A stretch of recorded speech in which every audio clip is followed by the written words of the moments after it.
This is Mokwheel Obsidian, an e-bike with an advanced full suspension, a torque sensor, 500 watts of peak power output, a massive battery, and big fat tires. Let's take a further look.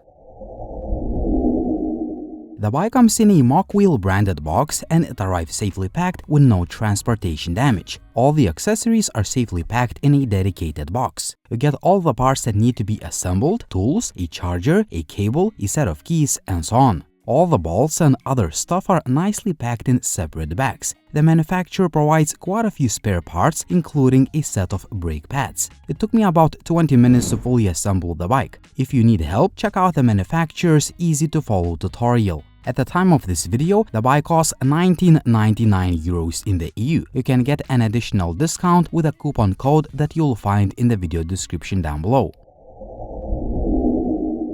The Obsidian is a nice-looking e-bike. This red and black color combination looks different than most e-bikes that use a single color paint finish. The build quality is excellent, as you would expect from a premium e-bike. There are no moving or rattling parts even while you're riding the bike off-road. This is a big bike made mostly for off-road. It uses 26 by 4 inches fat tires that easily go through pretty much any terrain: grass, mud, forest paths, gravel, asphalt, you name it. One of the highlights, a D&M branded fully adjustable linkage suspension. It offers a completely different experience in absorbing the road's impact compared to cheaper e-bikes that use budget, no-name suspension. On the front, there is a pretty standard lockable suspension fork. Another premium feature, a torque sensor that measures the amount of power you put into pedaling, and it assures a much more natural riding experience. Other key features include a rear hub motor with a 500 watts peak power output, plastic mudguards for both wheels, an 8-gear Shimano system, pre-drilled holes for a front rack, Tektro branded hydraulic disc brakes that work in tandem with 180mm rotors. The kickstand and metal-made pedals are robust. The bike has a removable battery and you can adjust the seat height.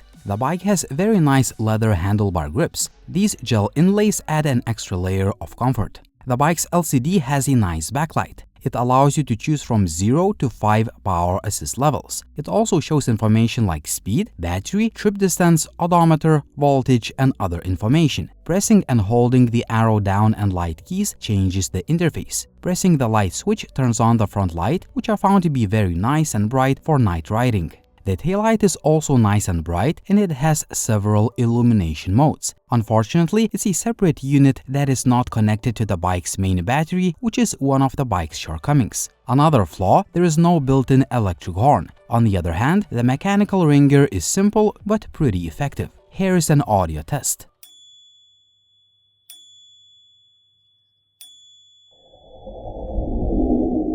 Riding the Obsidian feels nice and comfortable, mainly due to the combination of a decently powered motor, very good suspension, massive fat tires, a precise torque sensor, and comfortable handlebar grips. Even though there are e-bikes with more powerful motors, the Obsidian feels more powerful than declared. I had no problem riding the bike on and off-road, and uphill climbing capabilities are better than even some 1000 watts plus e-bikes. In practice, it feels more than the declared 500 watts of peak power.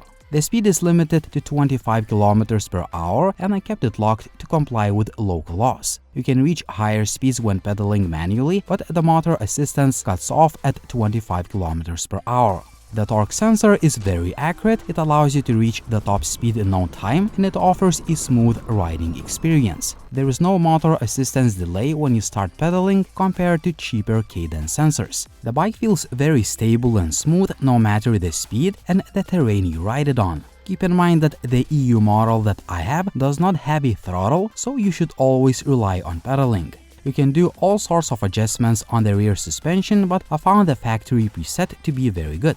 It works in tandem with linkage and it absorbs every pothole nicely, yet is pretty soft for a comfortable ride. This is one of the nicest suspensions I've tried. The front fork is pretty good too. I found the seat to be pretty comfy and I didn't feel tired even after a few hours ride. The hydraulic Tektro branded brakes are very good at stopping the bike fast without making any squeaking noise. Lastly, Shimano branded gears are shifting smoothly. The Obsidian has a large capacity battery made by Samsung. It is lockable with a key, it's easily removable, and it has a capacity indicator. The bike can be also used as a power station to charge other devices. To utilize this feature, you need to get the power inverter that is sold separately. The declared range is up to 128 kilometers, but that is only achievable in ideal conditions. In my test, I could get about 90 kilometers on a single charge, which is still a very good result considering the size and weight of the bike and the complexity of the terrain I mostly used the Obsidian on.